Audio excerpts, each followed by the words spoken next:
అభివృద్ధి వైపుగా వెళ్తామా? 4 ఏళ్ళు పరిమితి పెట్టారు కదా ఈసారి.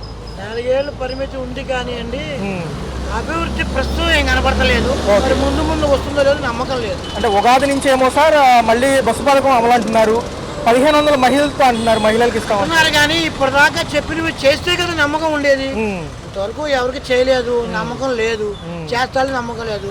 అలా చెప్పే ఇప్పుడు ఎలక్షన్ లో గెలిచాడు. మరి ఇప్పుడు వచ్చినాక ముందు నుంచి ఏదైనా ఒకరికన్నా చేస్తే దానివల్ల అందరికీ నమ్మకం ఉండేది. ఈ సంక్షేమ పథకాలు ముసుగులో దొంగ పెన్షన్లు తొలగించారు సార్ మొన్న, నిజమేనంటారు అసలు?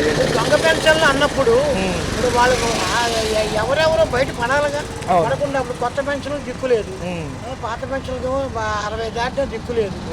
మరి పాత పెన్షన్లు ఎవరు తీస్తారు? దొంగ పెన్షన్లు అంటే ఎలా ఇస్తారు? తర్వాత వీళ్ళందరూ నాకు కావాలని తిరుగుతున్నారు కానీ మరి వాళ్ళ భార్యలకి వాళ్ళ పిల్లలకి అమ్మఒళ్ళకి తీసుకునే వాళ్ళేగా, వాళ్ళు తీసుకునే వాళ్ళేగా. ఎందుకు ఆ పథకాలు ఎందుకు పెడతా? ఉచితాలు అవసరం లేదంటారు. ఉచితాలు అవసరం లేదు, కరెక్టే, ఉచితాలు అవసరం లేదు కానీ నికార్సగా అయితే చేయాలి.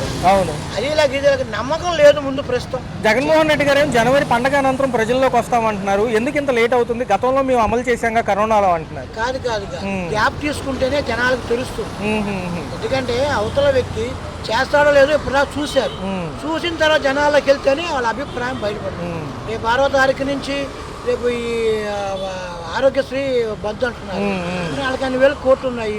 రేపు మానవుడి పరిస్థితి ఏంటి?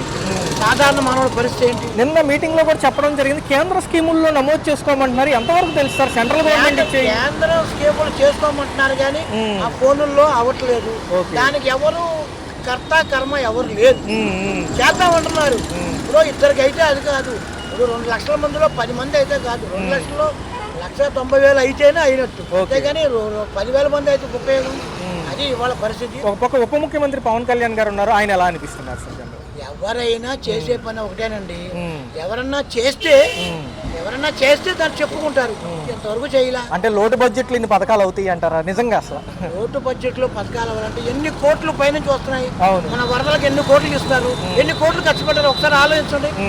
ఇక అవన్నీ ఆలోచిస్తే ఇంత ఏముండదు, ఏముండదు, చక్కగా సరిపోతుంది. అది మన పాలకులు ఆలోచించాలి, అంతకంటే ఎవరు చెప్పేది ఏముండదు. Right sir. అంటే గతంలో కూడా చూశారు, కొత్త ప్రభుత్వాలు మళ్ళీ పథకాలు అమలు వైపు వెళ్తాం అంటున్నాయి. ఉగాది నుంచి కూడా అన్నిటికీ గ్రీన్ సిగ్నల్ అంటున్నారు కదా, నమ్మొచ్చా? అన్నీ కరెక్ట్గా అమలు చేస్తే మటుకు సూపర్గానే ఉంటుంది సార్, అందులో నో డౌట్. ఈ ప్రభుత్వం అయితే గ్యారెంటీగా చేస్తుందనే ఆత్మవిశ్వాసం బాగా ఉంది. నిన్న 30వ ఉండటంతో ముందు రోజు పెన్షన్ అన్నారు, ఎలా అనిపించింది పంపిణీ విధానం? మాకు ఇవ్వరు, అందువల్ల మాకు దాని అంటే సార్ పోలవరం అమరావతి అవుతుంది అంటే యాజ్ ఏ సీనియర్ గా మీరు ఎప్పటి నుంచో చూస్తున్నారు, మా తరంగా ఈయన గవర్నమెంట్ లో కనుక అవ్వకపోతే ఇంకా అసలు చరిత్ర లేదు, ఏపీకి చరిత్ర లేదు. మాజీ ముఖ్యమంత్రి గారు కూడా జనవరి అనంతరం ప్రజల్లోకి పాదయాత్ర అంటున్నారు, మళ్ళీ ఆహ్వానించే చేస్తాడు. ఇప్పటికే లేట్ అయింది, యాక్చువల్ గా 10 days ఆయనకి, 10 రోజుల తర్వాతనే ఎమ్మడే వచ్చేసేవాడు. కొంచెం లేట్ అయింది ఎందుకో మరి తెలియదు సార్. మరి జమిలీ ఎన్నికలు ఎంతవరకు మనకి సమూహంగా ఉంటాయి అని నా విశ్వాసం.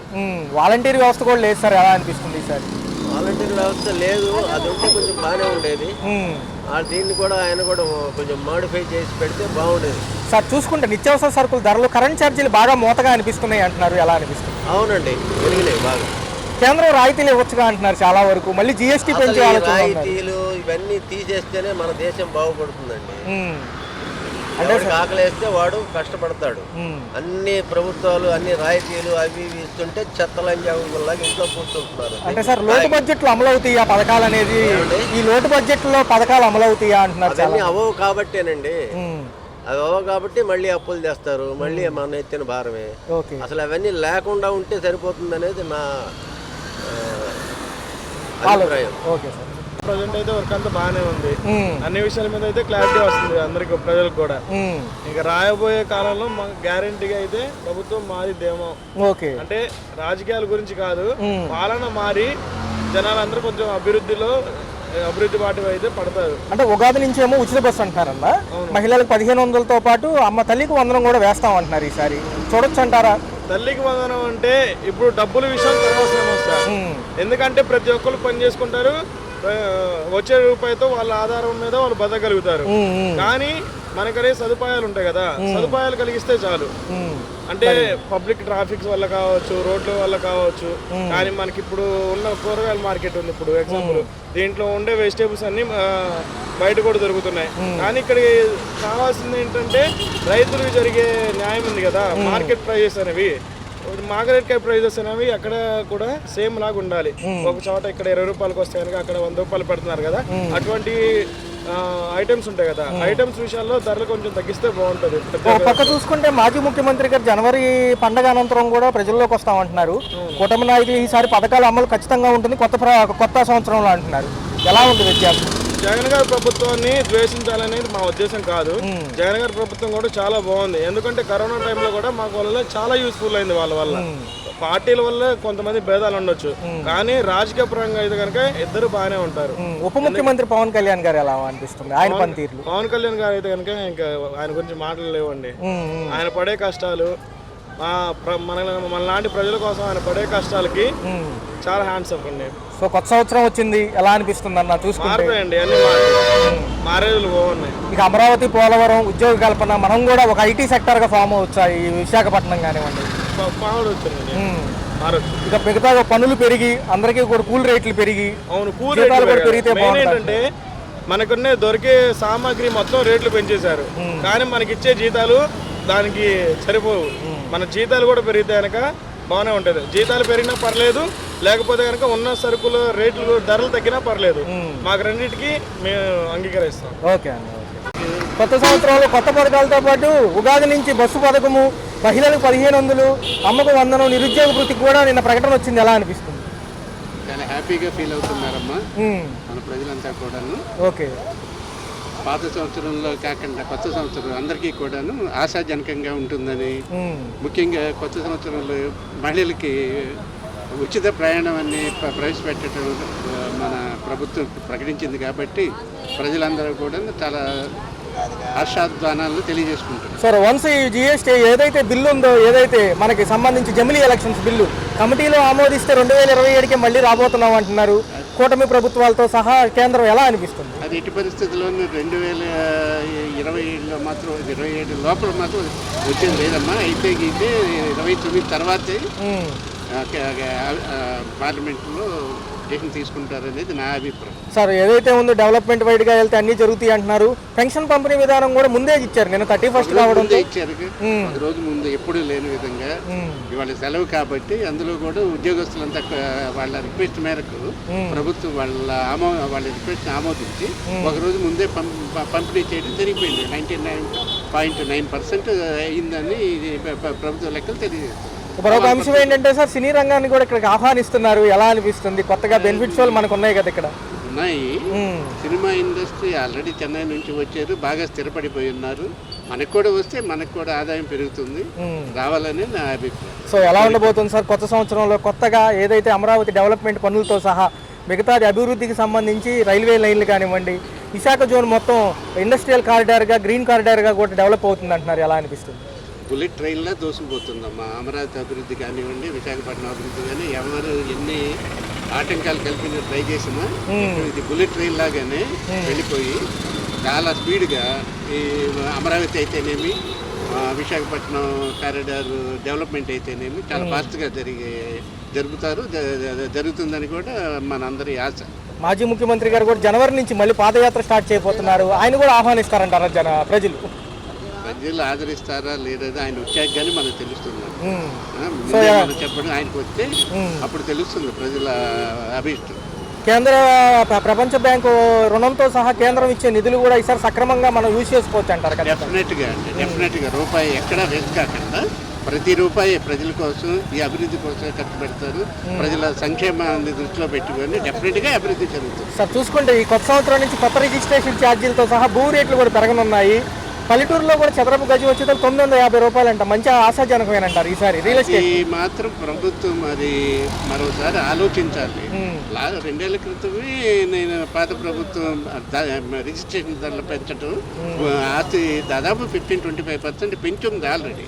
మళ్ళా పెంచడం అంటే ఇది నిజంగా అమ్ముకునే వాళ్ళకి, కొనే వాళ్ళకి కూడా చాలా కష్టంగా మారుతుంది. ఒక పక్క ఉప ముఖ్యమంత్రి గారు పవన్ కళ్యాణ్ గారు ఉన్నారు, ఆయన పనితీరులు ఎలా అనిపిస్తున్నాయి, అనేక అంశాల మీద ఫోకస్గా చేస్తున్నారు. ఆయన కూడా ఎలా అనిపిస్తుంది? ఆయన కూడా అలుపెరగకుండా మన అభివృద్ధి కోసం మాత్రం కష్టపడుతున్నాడు అనే విషయం మనందరికీ తెలుస్తుంది.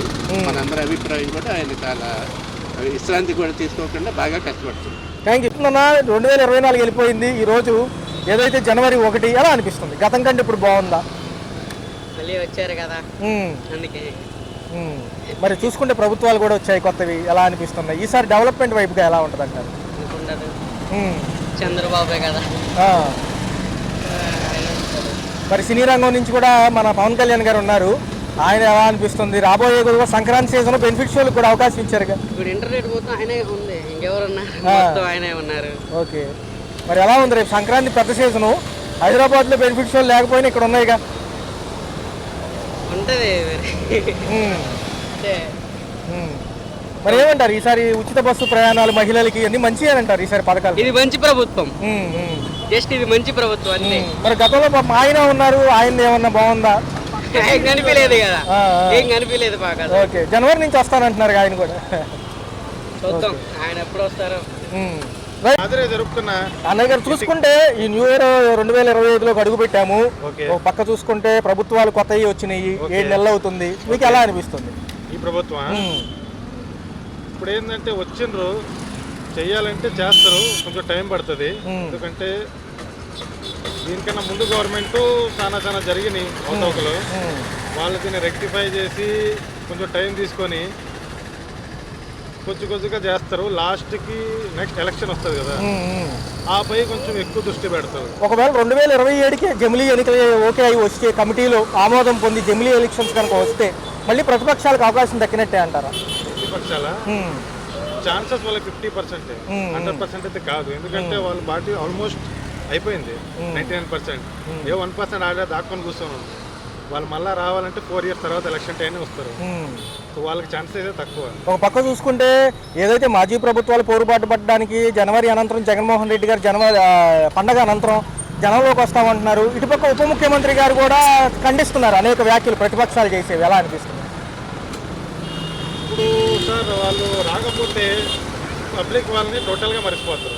వాళ్ళు చేసిన సంక్షేమ పథకాలని, నవరత్నాలు ఇంకా అవన్నీ పోయినట్టే, నేలపాయలే. కష్టపడి చేశారు, స్టేట్ కొంచెం డెబిట్లో కూడా వెళ్ళిపోయింది. మరి అవన్నీ ఇంకా మైండ్లో ఉండాలంటే వాళ్ళు రావాల్సిందే. యాత్ర అది ఇది ఏదో ఒకటి చేసేయాలి. సో కేంద్ర ప్రభుత్వం సపోర్ట్తో మనం కూడా ఒక మెట్రోపాలిటన్ సిటీ చూడొచ్చా విజయవాడని ఫ్యూచర్లోనా? ఈ 5 yearsలో అయితే అమరావతిలో రోడ్స్ బిల్డింగ్స్ అయితే ఆల్మోస్ట్ రెడీ అయిపోయింది. నెక్స్ట్ ఒకవేళ బీజేపీ వస్తే అప్పటికి వేరేలాగా ఉండొచ్చు. ఎందుకంటే ఏదైనా ఈ టైంలోనే జాయింట్గా ఫామ్ అయింది ఎన్డీఏ, మన సపోర్ట్ బీఆర్ వాళ్ళ సపోర్ట్తో అయింది. సో ఈ టైంనే మనకి ఏదైనా ఈ 5 yearsలోనే వీళ్ళు ఫండ్ ఇస్తారు. మనం అడిగినంత కాకపోయినా ఒక మాదిరినే ఇస్తారు. సో ఈ 5 yearsే మనకి, అంటే 5 years కాదు, ఒక 4.5 years ఉంది. ఈ 4.5 yearsలోనే ఆంధ్ర 20-30% హైదరాబాద్ టక్కరిచ్చేలాగా ఉంటుంది. ఒక పక్క పవన్ కళ్యాణ్ గారి పనితీరులు ఎలా ఉన్నాయి, ఆయన చెప్పే విధానం ఎలా అనిపిస్తుంది? సార్ ఆయన మూవీస్కి అయితే 100% ఓకే, ఆయన ఫ్యాన్ ఫాలోయింగ్ అయినా ఉంటుంది.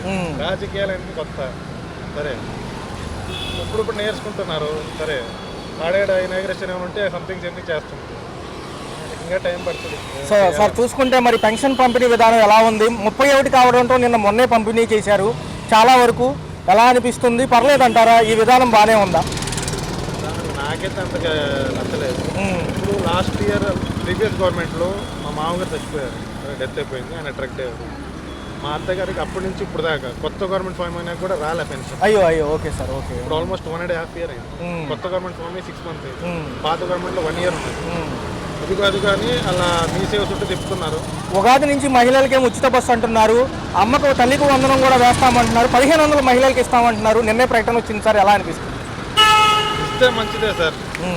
1500 అయినా ఈ రోజుల్లో ఉండే ఖర్చులకి మాది ఏదో కొనుక్కొని తింటారు. మరొక విషయం ఏంటంటే సార్, గతంలో వీళ్ళు ఉండేవాళ్ళు వాలంటీర్లు, ఏదన్నా సంక్షేమ పథకం కానీ కాగితం కావాలన్నా ఇచ్చి చేసేవాళ్ళు, కొంచెం హెల్ప్గా ఉండేది. ముసలి వాళ్ళు, నడవలేని హ్యాండిక్యాప్ వాళ్ళకి కొంచెం సాయంగా ఉండేది. ఇప్పుడు వీళ్ళు వచ్చినాక అటు తీసేసారా, వాలంటీర్ సిస్టమ్ నడుస్తుంది ఏమో అర్థం కావట్లేదు. అంటే 50% వరకే. ఓకే, ఏదైనా వెయిట్ చూడాలంటే వెయిట్ చేయాలి, వెయిట్ అండ్ సీ సార్.